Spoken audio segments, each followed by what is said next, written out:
Alberta Premier Rachel Notley has just mandated a nearly 9% production cut for Alberta oil. Even some conservatives agree with her Venezuelan-style intervention into the Alberta economy. Today, I'll make the case for why it is dangerous and unconservative and why we need to stop it to save some jobs.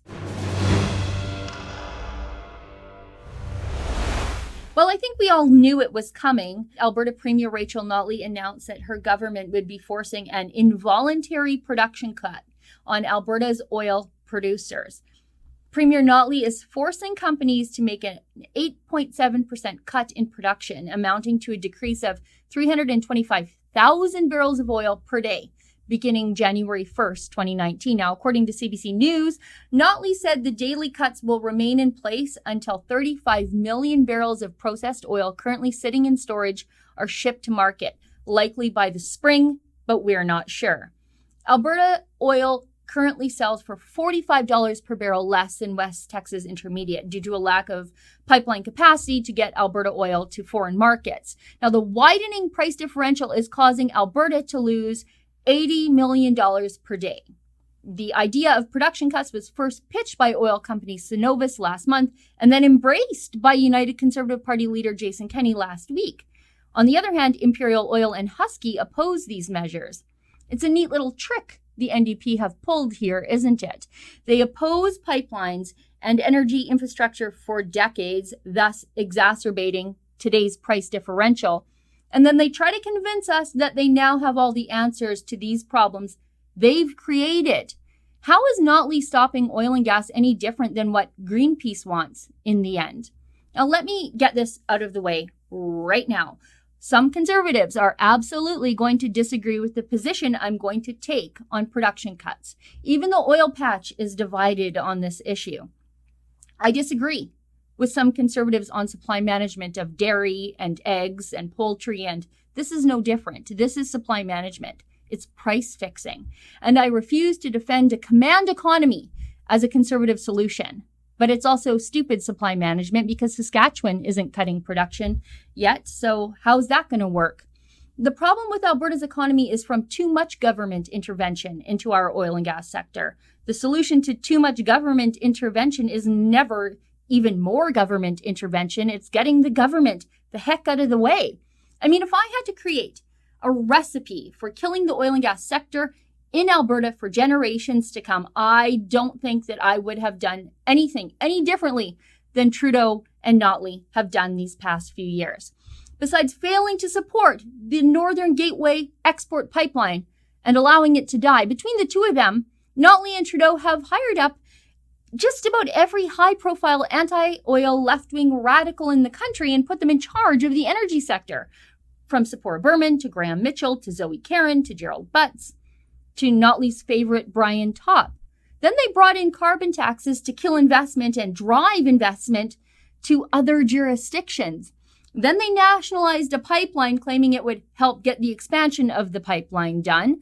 Then they changed the rules for pipeline approvals halfway through the process, resulting in the cancellation of yet another pipeline, the Energy East pipeline. And then they brought in legislation to deter any other pipelines from ever being proposed. And now this, dictating how much oil private companies can produce. Let's compare and contrast all of this to the United States to really understand what's going on here.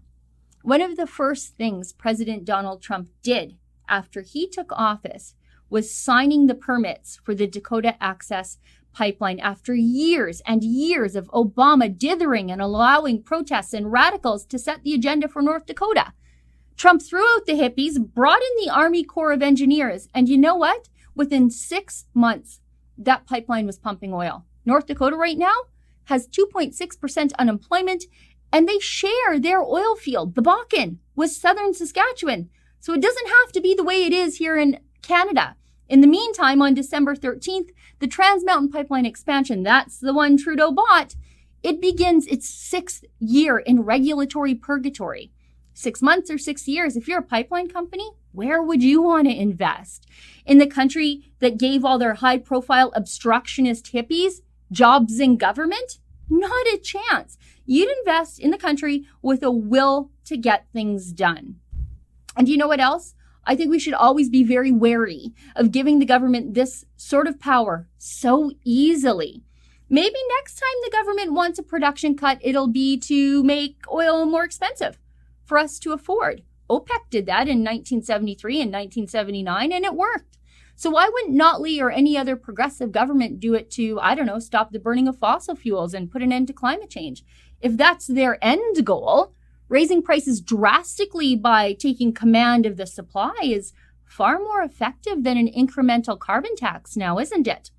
What Notley is doing now is exactly what the radicals in her government have been advocating for years. She has an MLA named Rod Loyola who idolized Venezuelan dictator Hugo Chavez and even held a vigil for him when he died. Notley is doing exactly what Chavez would have done. And she's doing it with the full support of the conservative establishment in Canada. Conservatives like Jason Kenney are in full support of Notley taking command of the oil and gas economy. That's troubling, and it is unconservative, especially when we couple this with Kenney's support of the federal government spending $4.5 billion taxpayer dollars on a Kinder Morgan Trans Mountain pipeline that wasn't for sale just to save the expansion part of the project, which isn't getting built. And federal conservatives like Andrew Scheer refuse to say if they oppose or support Notley taking command of the Alberta economy, although they do lay the blame for this oil and gas disaster at the foot of Justin Trudeau. That's half right, but it doesn't go far enough, and it's not conservative. Now, I mentioned Cenovus earlier as one of the oil companies pushing for an involuntary production cut. You should ask yourself why Cenovus is pushing for that. Cenovus bought their oil and gas leases from the provincial government. They don't have to develop them, and they can cut their own production anytime they want. To use the parlance of the left, they can leave it in the ground if they want to. So we need to ask ourselves why Cenovus is calling on the government to make their competitors cut their production and lay off their own staff. And let's put this into even more perspective. Idling down even one drilling rig because of a production cut can kill over 100 jobs. According to the Canadian Energy Research Institute, one active drilling rig translates into 135 direct and indirect jobs across all sectors. To kill 1,000 jobs, all it takes is idling down maybe 8 drilling rigs for the season. How many drilling rigs are they asking companies to rack with this production cut? I want you to think about that. There are absolutely going to be immediate job losses in the private sector to meet a nearly 9% production cut.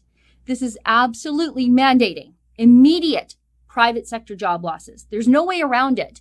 We're used to seeing Notley's bad policies have a secondary or tertiary impact on private sector jobs, but now she's doing it directly, either with the explicit support of or with no protests from the establishment conservatives in the country.